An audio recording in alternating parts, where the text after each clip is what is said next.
नमस्कार मित्रांनो, मी आज आलो आहे शिरपूर तालुक्यातील चांदसुर्या या गावात। एक जबरदस्त असा रिझल्ट भेटलेला आपल्या टीममध्ये। जे माझ्या टीमचे इनकमिंग ATC लीडर आहेत, माझे मामा आहेत। त्यांच्या शेतात मी आलो आहे। जवळपास 5 एकरमध्ये टरबूज लागवड केलेली आहे मामांनी।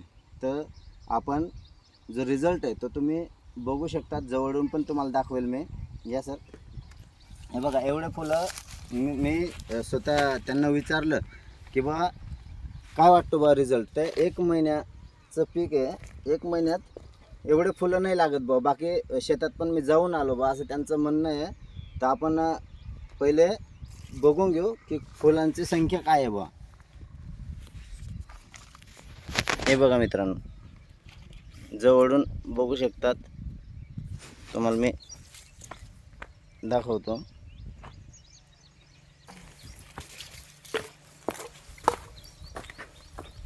हे बघा मित्रांनो, आणि इथं जवळपास बघायला गेलं पूर्ण शेत बघू शकतात तुम्ही।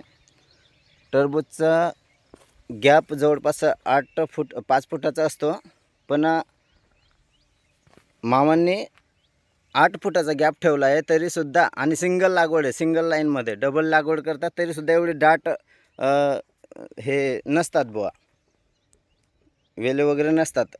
पण आज तुम्ही बघू शकता, तुमच्या समोर रिझल्ट आहे।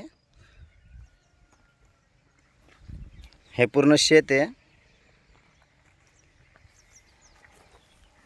बघा मित्रांनो। आणि सर्वात महत्त्वाची गोष्ट ही आहे की या शेतात आम्ही कुठल्याही प्रकारचं रासायनिक औषध प्रोडक्ट वापरलेलं नाही आहे। हे सर्वात महत्त्वाची गोष्ट आहे। कारण स्टार्टिंगला आम्ही दिलं होतं भूवस्त्र आणि ग्रोमॅजिक पूर्ण शेतात शेत तयार करताना आम्ही दिलं होतं। आणि त्याच्यानंतर जे पण ट्रीटमेंट आपले कस्टमर केअरला विचारून आम्ही दिले होते। आणि आज खूप छान रिझल्ट भेटलेला आहे। आपण आपल्या जे शेतकरी आहेत, जे माझे मामा आहेत, ज्या माझ्या टीममध्ये ऑलरेडी आहेत, त्यांना आपण भेटूया। त्यांचं रिझल्ट बाबतीत ते त्यांच्या तोंडाने आपण ऐकू, नेमकं रिझल्ट काय वाटतो। या तुम्हाला मी शेतकऱ्यांकडे घेऊन जातो। नमस्कार सर। नमस्कार शेतकरी मित्रांनो, मी जवळपास माझ्या टरबूजला 1 महिना लगभग झालेले आहे।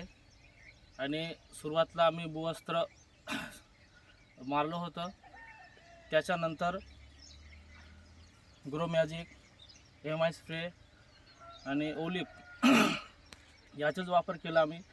केमिकलचा वापर न करता सुरुवातपासून तर आता 1 महिना झालेलं आहे टरबूजला, तरीसुद्धा केमिकलचा वापर काही केलेलं नाही। आणि बघू शकता तुम्ही टरबूजचा रिझल्ट एकदम। फुलाची संख्या पण जास्त आहे, फळं पण जबरदस्त लागलेले आहेत। हे बघा।